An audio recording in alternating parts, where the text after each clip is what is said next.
Yeah. Ah. Ibang-iba na mga kabataan ngayon.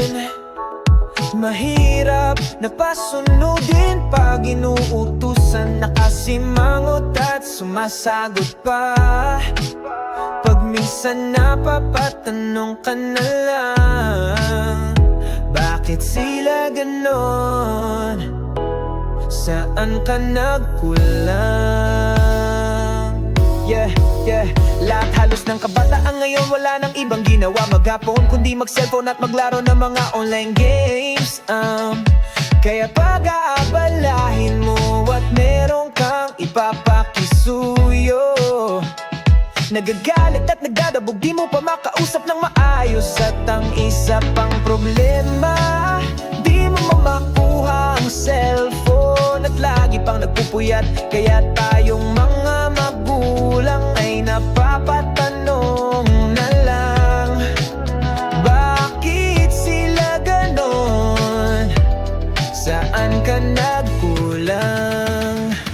Alam nyo, isa na din sa pinakamahirap na trabaho ngayon ang maging guro sa paaralan. Dahil ang mga kabataan ngayon mahirap ng turuan at mapasunod, kahit di na tama ang kanilang ginagawa. Dahil tumatak na sa kanilang isipan, meron silang karapatan. Ang mga kabataan ngayon matitigas ang ulo at mga sutil, palasagot at padabog-dabog pa. Halos di nila igalang kanilang mga magulang. Pati sa matatanda, pagrespeto nila'y nawawala.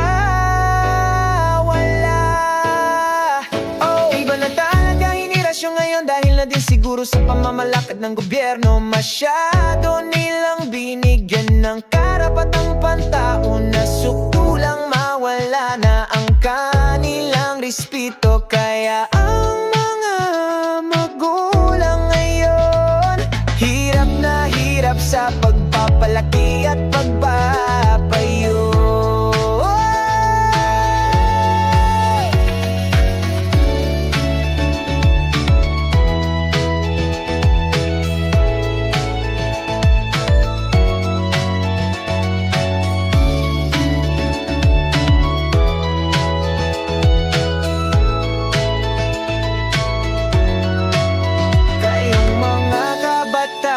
Nakala ninyo tama ang inyong ginagawa.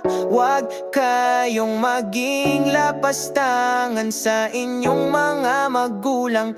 Igalang ninyo ang inyong ama at ina, dahil yan ang may tipan ng pangako. Magpakabait kayo at maging masunurin sa matatanda, dahil kung kayo ay may mabuting puso, magkakaroon kayo ng magandang bukas. Nang sa ganon maging modelo kayo ng susunod pang henerasyon.